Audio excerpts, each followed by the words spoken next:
We're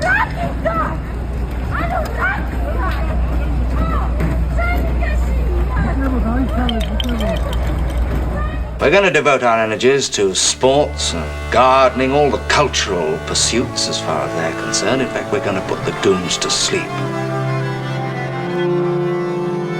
Meanwhile, we dig.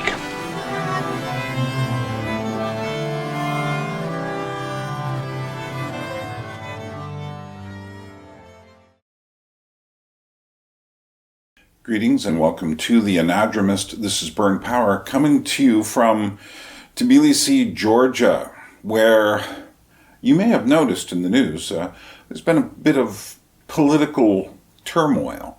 And I do get comments from friends saying, "Are you all right? And what's going on?" And I can see why they do this because, of course, the media does what the media does, is always showing you the most spectacular things, and there's nothing more spectacular than fire. And of course you see these headlines on certain videos saying, Tbilisi burns for the 5th night in a row. So I thought I would talk about it a bit and let you know how I am and how the city is. And these are just my observations. I don't represent any political party. I'm not on the front line with the protesters, which would, in fact, be a very stupid thing for me to do. Nor am I on the side of the government. I can kind of see both sides, but I have my criticisms of both sides as well, and we'll get into that. But before we do, and besides the usual admonitions to subscribe to the channel and to give me a like, come on, and leave comments down below. I'm all in favor of comments, particularly intelligent questions. I like to answer them. But before we do that, even, I need to remind you of this. It's here, rescued from Alaska. This year, my first ever book, 3 Motions. Motions is an old English word for puppet shows. Indeed, there are 3 puppet plays here written by myself for my Alaskan puppetry classes, including my versions of the medieval classic Everyman, cleverly entitled Every Puppet, and even better, my retelling of the Faust legend, updated for the 21st century, also very cleverly, with a special introductory essay on the meaning of puppetry. Now, are these 50-page booklets physically worth the $25 price? No. But this isn't about material possessions. This is about being part of this odd channel and whatever it is we're doing here, trying to understand things. And these little booklets are unique. Each one is numbered and signed by yours truly. When they sell out, they are gone. I will never reprint them. Special deals if you want multiple copies for a production of your own. Just let me know you're doing it. That's $25 for the USA, Canada, Mexico, most of Europe. There may be some corners, like, Russia, etc., and might require some extra money, as would Asia, Latin America, and Africa, or Tonga, or Australia probably. I'll have to add another $5 or so, depending on where you're from. But part of the money goes to my assistants who are shipping these from me from their respective American and European locations. Use the links below, PayPal, GoFundMe, and make sure you add the word book, B-O-O-K, book, to let me know this is not just a normal contribution to the channel, which you can still make. This book will not last long. Help me keep the channel alive. I get no other funding except from you, the viewer. I don't get it from YouTube. I don't get sponsorships. It's up to you. If you appreciate what I do on this channel, get a book. It's a great way to remember what this channel was about, and it'll be something unique because they're all signed and numbered.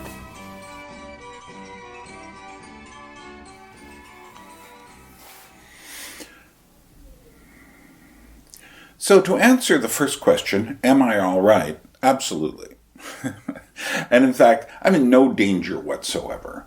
And in fact, the events of the protests, I wouldn't call them riots, they're protests, and the police response to that, which we'll discuss in a bit, are localized. They're very localized. Within, say, 3-4 blocks, if you understand American usage, about, half a kilometer of space downtown on one street. There's a bit of stuff. People have gone crazy with graffiti. And so many buildings have been ruined by graffiti. It's not a good look for the protesters. Because it's saying we really don't care about anything but ourselves. Because it's not that these are on buildings that deserve it. Sometimes they're beautiful buildings just being ruined by protesters with spray paint cans. But also, it's kind of settled into what I call a kind of a tense street theater. And what I mean by that is you get people who show up, we'll say around 8 o'clock at night. The streets are open before that. And then there's a lot of milling around and people talking. And then the police say, okay, it's time to go home around midnight. And then other people choose to stay. I'm simplifying this. And then things get weird. Now, I've seen videos of protesters trying to enter the Parliament building by force, but they can't. But here's the interesting thing. I'm from America. One of the bigger events in the last few years was the protesters entering the Capitol building. We have not heard the end of it, and I don't think it's a good look for the Georgian protesters to try to do that. They're missing the mark if they think they're going to do that. But part of it is there's more subtlety in the protests than I think a lot of people from Western Europe or America or around the world actually understand. Now, the protests began around April. I started noticing them when I returned from my trip to Alaska and Europe. And at first I didn't notice them much. I heard there was something. Now, since I've been here, there's been some sort of protest of one form or another pretty much every year. Sometimes it's on one side of the political spectrum, sometimes it's on the other. And I've learned to just accept that as is. However, I am also very familiar with France. And I would say there has not been one protest here that even comes close to the French model of protest. That is to say, now France can be, what's interesting is people will be saying to me, are you all right? Is the country collapsing? And I'm saying, have you ever watched a protest in France of cars burning, of just these barricades made up of cobblestones and all of this kind of stuff? Have you ever seen that? Because we have never entered that zone here. Yes, you will see images of fires. It's often fires inside of bins or, more recently, fireworks, which the Georgians do have a love for. And but we'll come to that when we discuss the more recent events. But anyway, back in April, there was a series of protests which became quite noticeable, and it was regarding what is called the Russian law. And the Georgian Dream controlled parliament wanted to pass through this law, which basically had a lot of the same kinds of language that a Russian law had, dealing with foreign agents, and that's the specific word, so that the NGOs would be considered foreign agents because they get most of their money from America. Now, I have friends, I can think of a friend here who's kind of a reporter and sends reports back, and to him, any sign that the NGOs might be stopped is, well, tantamount to Trump winning the election. This poor guy. Whereas I look at it, and I'm seeing what the NGOs are doing. Some of them are very helpful. I don't disagree.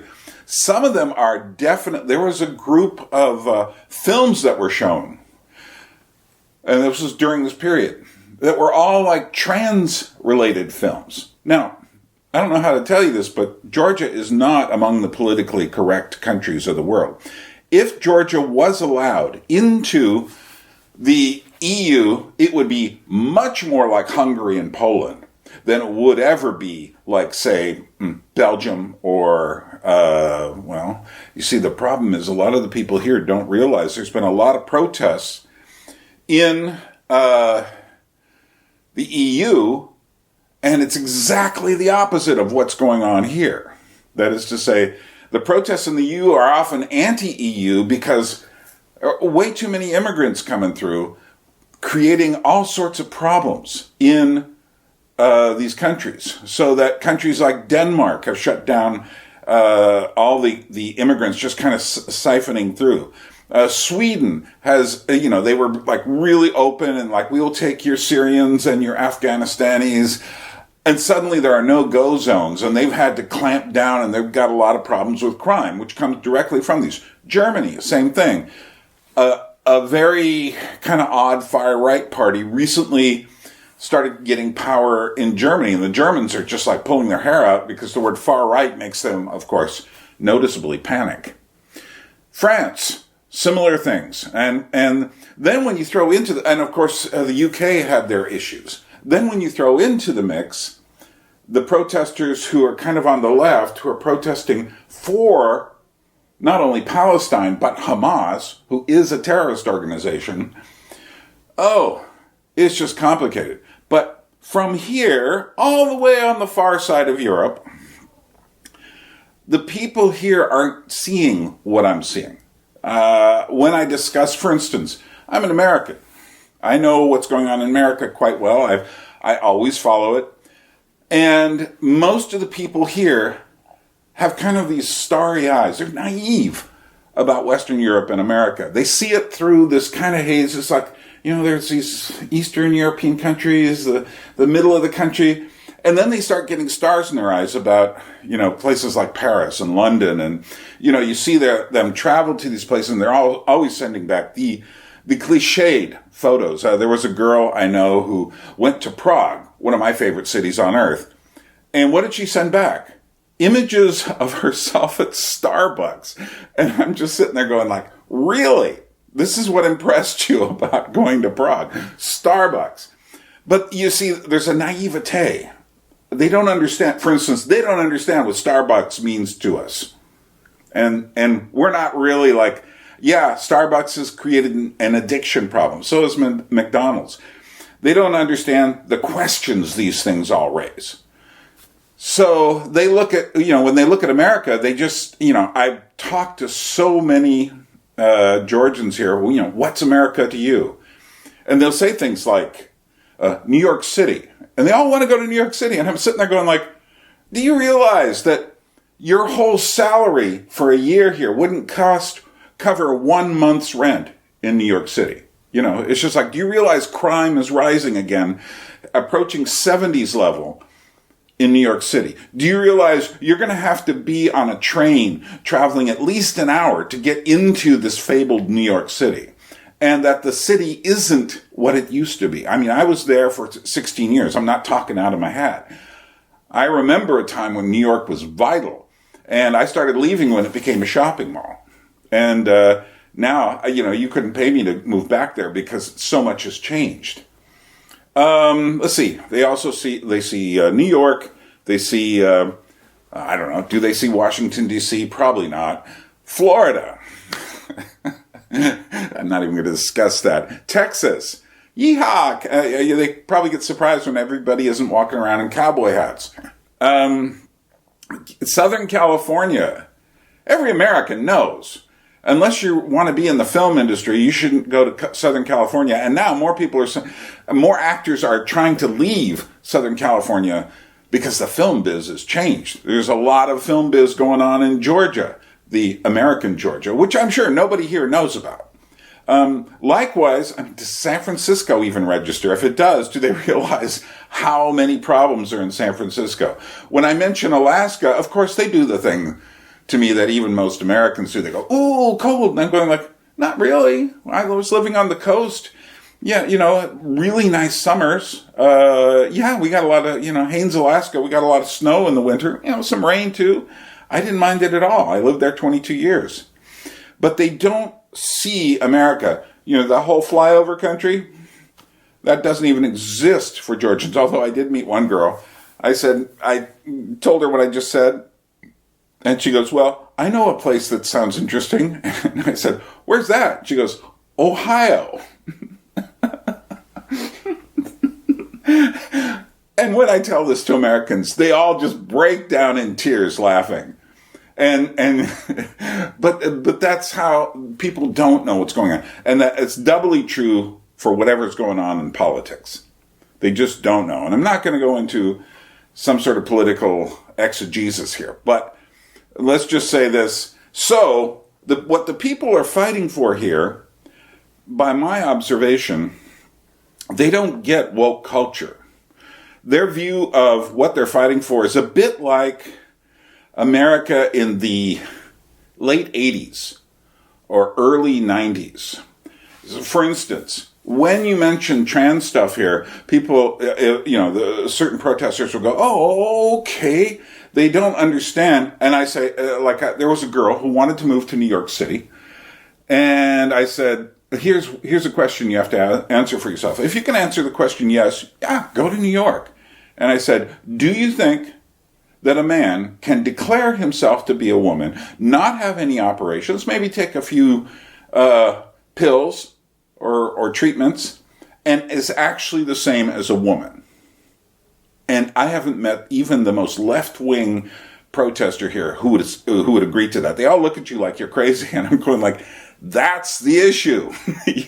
That's one of the major issues there. Likewise, nobody discusses race here. I mean, I've rarely heard it discussed. Most Georgians have a kind of a suspicion of all the Indian migrants who are here who go to the medical hospital. I don't know if it's a race thing, but and they don't seem to treat, I've heard different things. But the point is, they're not on the woke agenda. There are a lot, and here's what I'm sure of. If they got their way, in 10 years, they would be having the exact same protests over the EU that all the people in the EU are having. You walk down the street here and you'll see all these people, little old women on the street selling things, people, in all degrees of trying to make a living. There's no regulations on this stuff. Who knows what's going on with it? But there are people here, they don't have a lot of money, they're trying to make whatever they can, they've figured out some little scheme. They don't realize in the EU, that is not going to fly. So your whole culture is going to have to change. All the stuff going on in the bazaars and everything is going to have to get under some serious inspections. I can think of places in the deserter bazaar that sell meat, and you look at it, you go like, yeah, you got to have a pretty strong stomach to eat that stuff. So what I'm saying is, the protesters are protesting. Now, I think what they really want is freedom.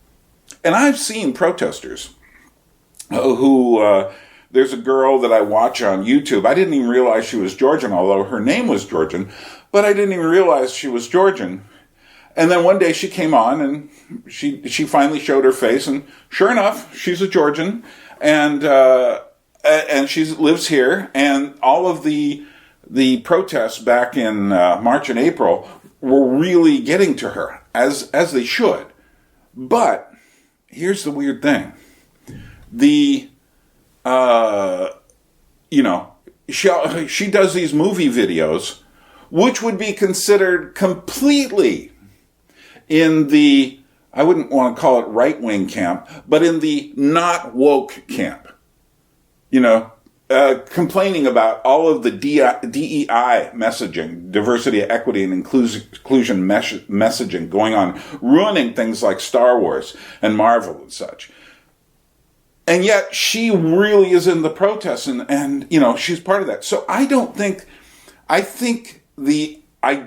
there should be less NGO action, because the NGOs have a way of going around being superior with this new colonizing mindset, and but at the same time, they do provide money for the arts, which is why most everything related to certainly performance art, maybe the other arts as well, is shut down. The only thing I know that's continuing is movies, because of course movie theaters aren't run by artists. They're run by people who are desperately trying to make money off of the empty seats in the house.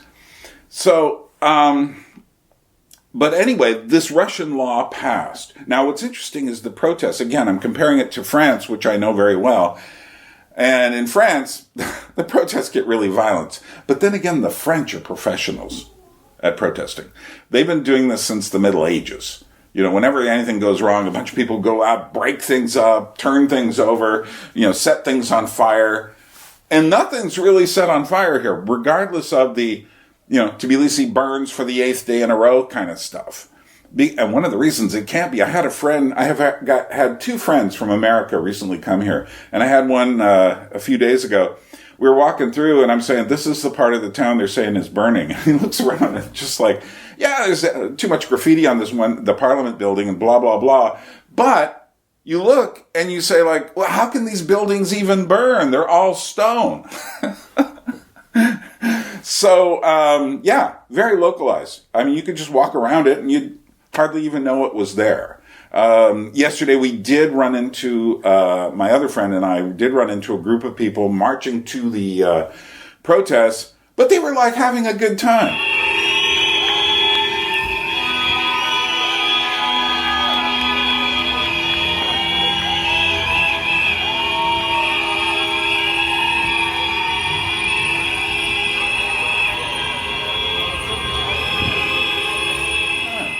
And that's one of the big things. You find like back in April, they were having like dances.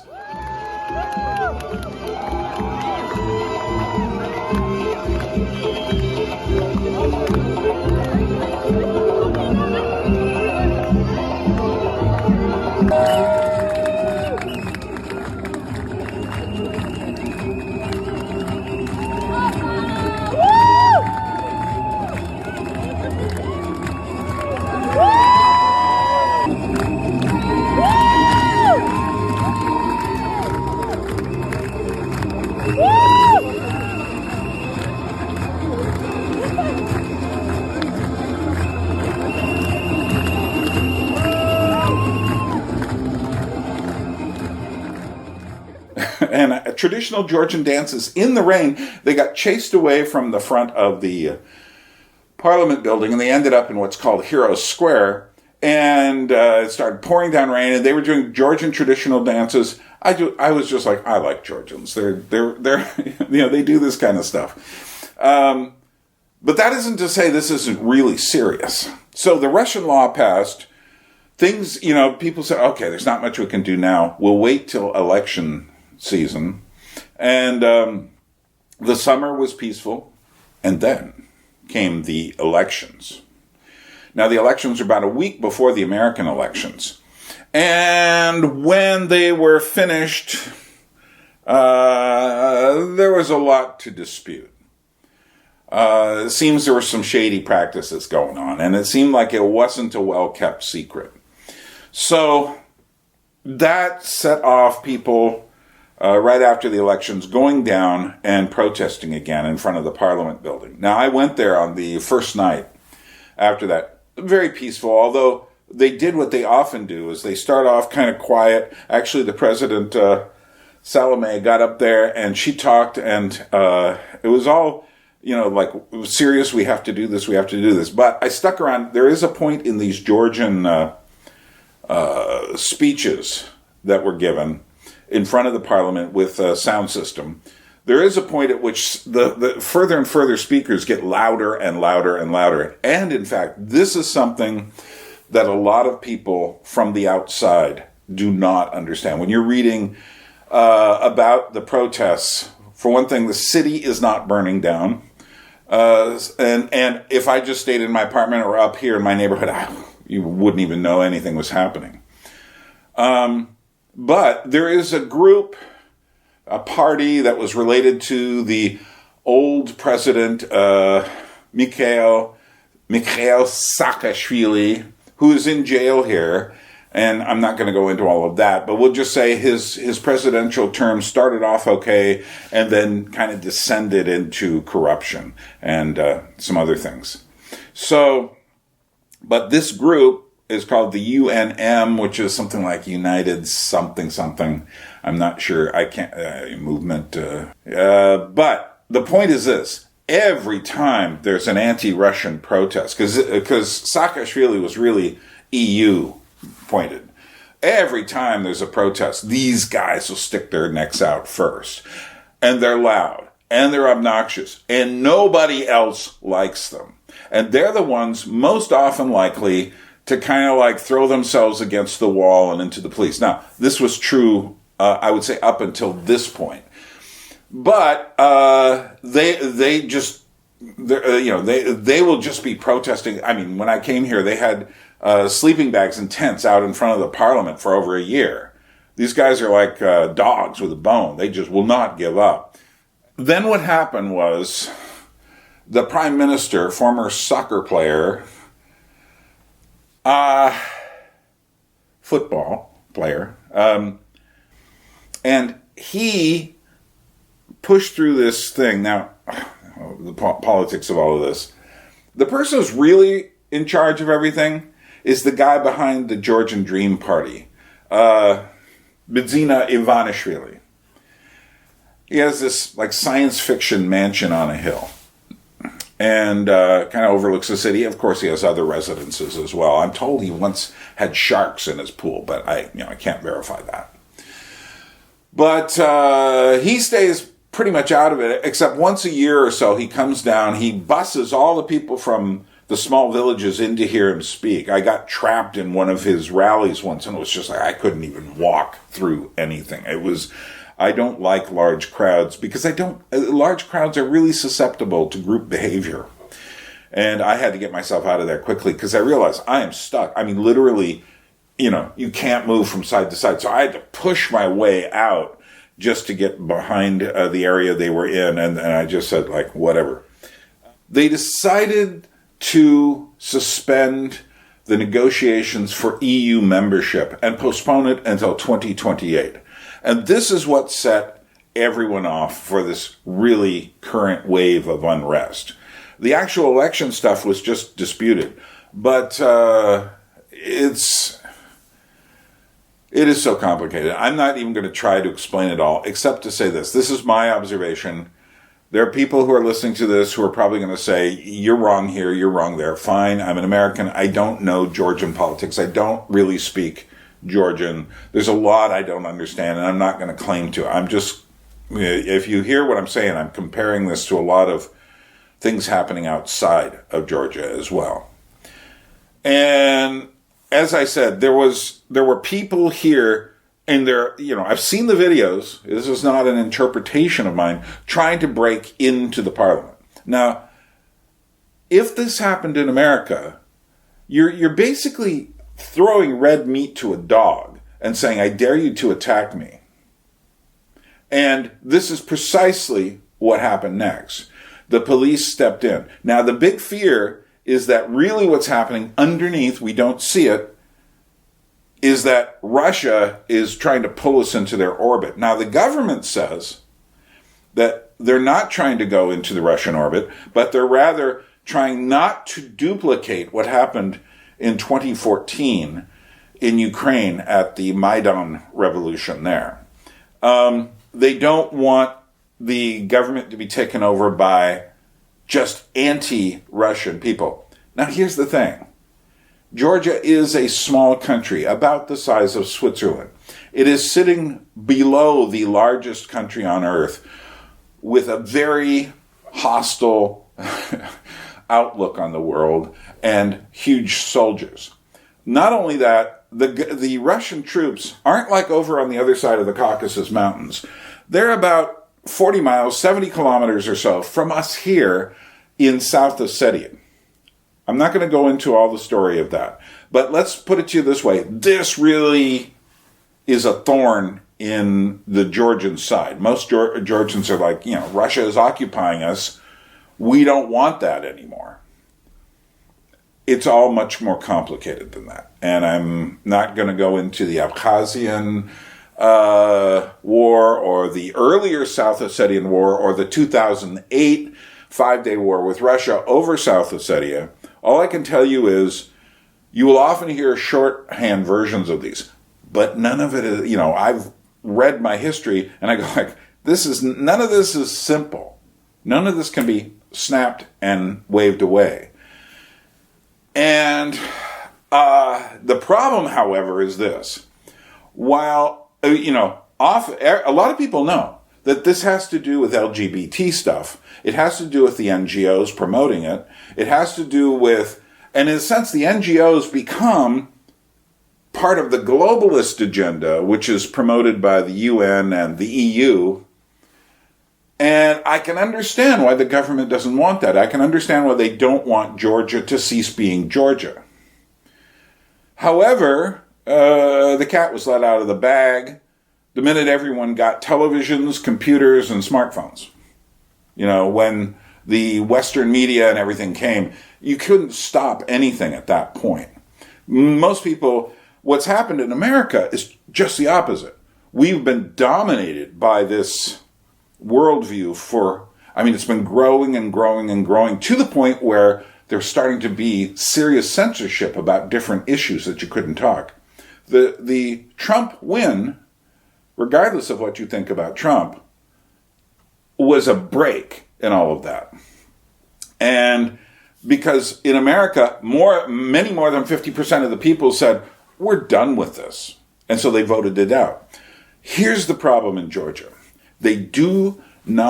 Nobody, not protesters, not government, understands the concept of the rule of law.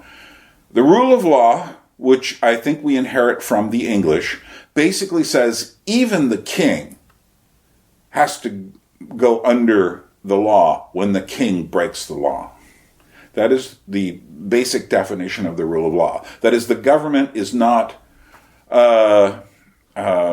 exempt from prosecution by the courts. So that's why in America you have three branches of government. You have the president, you have the Congress, the institutional body that creates the laws. The president does not create laws, though he has the power to do things. Here the president doesn't have much power at all, except to speak to the outside world. But the third part is the courts. Now, I'm not going to go into American politics of what you think is happening with all these things, but the ideal is everyone is subject to the law. Here, the Rose Revolution, which came after the upheavals of the 90s in 2004, was again something on the street. And so it worked. And Mikhail Saakashvili came into power. And then they had a bunch of protests when he started misusing his power. I won't go into all of that right now. But then that set in mind among the Georgians that protest on the street is what changes the government. Likewise, the people in power are there because there were protests on the street, and they tend to think, we're in charge, you can't tell us what to do. And the recent elections seem to be like, yeah, we want to stay in charge too. We want to keep the power. But here's the point. Say this protesting works. The only way that's any good is if they call new elections and create laws that everyone agrees to. Outside of that, you've got a group of people who think that protesting is the answer to the government. It isn't. Protesting creates more protesting, creates more protesting. It does not change the laws. It does not change the mindset. It does not. You need something much more interior to grow up. And my advice to Georgians is you should stop being immediately focused and take the long view. There are many more people who are younger, who are more familiar with the concepts of freedom in the West. They will eventually be in the absolute majority. Now, supposedly about 80% of the people in the country are in favor of EU membership. To which I'm saying, I'm not such a hot person on the EU. I'm not against it, but I'm not for it either. And I think that there needs to be more of an emphasis on history, that people understand what's going on in the outside world. Like I say, from this point, they just don't see. There's things in between us and them. They're thinking more about the neighbors up north than they are about what's to the west of them. And they want to be part of it. They don't see it falling apart. They don't realize the French government just fell. They don't know what they're doing now. This is the world we're in. Since the pandemic, we've been in weird times. The best thing not to do is to start revolutions right now. You need to, we need some people who are intelligent, who are working on problems, who are trying to find a way to get to the future. Anger doesn't get you to the future. Anger gets you into the revenge cycle, where eventually someone else will come along and say, okay, it's our turn now. And then, no, it's our turn. And it goes on and on and on.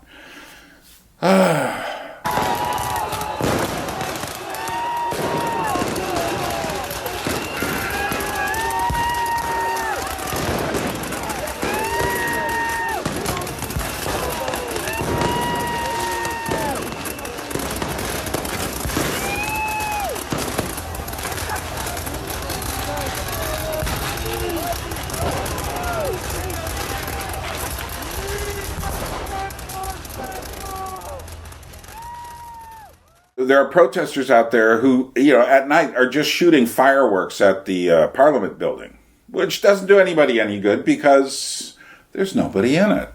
It's just a big facade.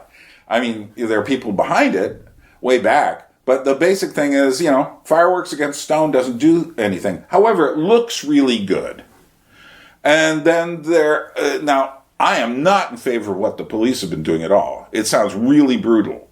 So this is why I'm completely on one hand, it's I'm not in favor of all the NGOs and their effect here. A lot of it, I think it's been damaging. On the other hand, a drift towards Russia, oh no. So what's the answer? Truthfully, I don't know, but someone needs to start seeing the long game and not think all just immediate. Because the truth is, if the protests were to stop, Georgia would just go on. But if the protests, here's the worst case scenario. The protests have already provoked a violent police reaction. And there are videos of guys with there's one video of a guy with a firework cannon. I don't know even how he rigged it up so that these just tons and tons of fireworks are shooting straight at the police. To which they respond with water cannons and they respond with tear gas.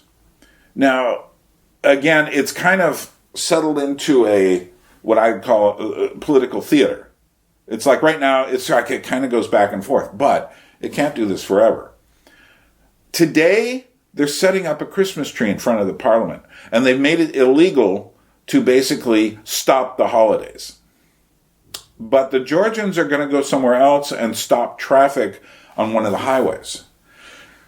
I don't know. But am I worried that everything will blow up? I don't know if I am. Because, like I say, what I don't see, I see Georgians concerned everywhere I go. I see them watching the television. I see them concerned. And there are all these live streams and stuff you can watch. And of course, when anything a bit spectacular happens, the media pounces on that and spreads it around the world, which is why people write to me and say, Baron, are you all right? And I'm going yeah, I'm fine. And most of the people here are fine. But it's when you get up to this whole provoking the police thing and then their response, that's when things go really bad. And the police have done some real bone cracking. And I don't like that at all. That is wrong. What's the answer?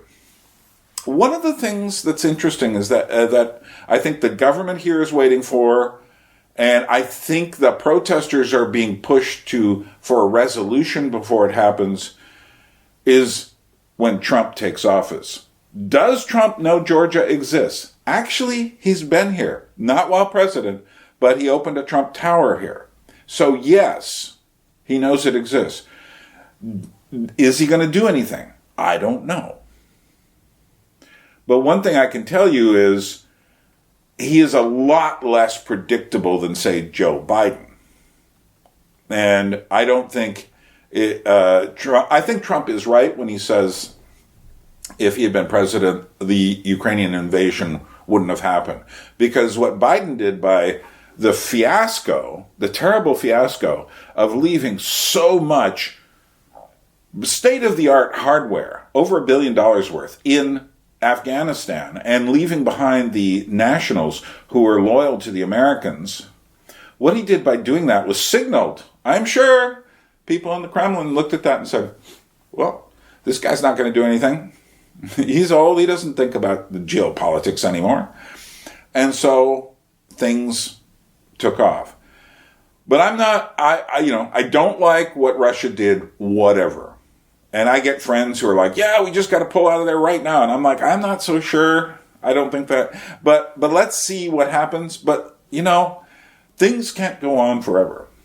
Eventually things will settle down. The Georgians need to realize eventually the more modern perspective will prevail. And then eventually you're going to have the kinds of clashes, the kinds of weird protests that we have in America. And here's the thing. People talk about how violent it is here. And I'm sitting there going like, excuse me, news media, have you forgotten? They never forget January 6th because that was on the opposite side of the spectrum. But they do conveniently forget that whole summer leading up to it, around 30 people died, cities burned. I mean, buildings, and I mean there are scenes that are just horrendous from that period of the BLM riots over George Floyd. They forget that. Now, nobody was worried about America falling during that time, so you shouldn't worry about Georgia having their protests. You should, if you're a Christian, I think you should pray for them. But you shouldn't get on your high horse. Now, I have friends who are going like, well, good. I'm glad the police are doing what they're doing because we don't like NGOs. And I have friends like that, and I'm like, you don't understand. What the police are doing is bad because they're not answering kind with kind. That is to say, people aren't trying to kill the police. So when the police haul people in and smash their heads in and do all sorts of things that I would get demonetized for mentioning. Sorry, I can't get demonetized because I don't make any money from doing this because I live in Georgia and because my bank, and it's a long story. But if you want to support the channel or buy a book or anything, you can do that. Just go down. There's a PayPal link and a GoFundMe link. But anyway, I am sure I've said things that I don't understand. This is just my perspective. I have friends who think entirely different things. This is just how I see it as an American who's lived here for 6 years. I love Georgians. I like the conservative ones. I like the left-leaning ones. Again, the left-leaning ones are not as crazy as the left-leaning people in America or England or France or something. So I love them all. And I hope they can resolve this and in such a way to find a way forward. Okay, take it or leave it. This is my observation of what's going on here. I've left out a lot, but I didn't. I talked longer than I wanted to, the way it is. And if you're a Georgian, please forgive me if I've misinterpreted things and you think I am completely wrong. Thanks for watching. This is Bern from Tbilisi, Georgia, saying Droebit. We will meet again, and Nachwamdis. A people without history is not redeemed from time. For history is a pattern of timeless moments.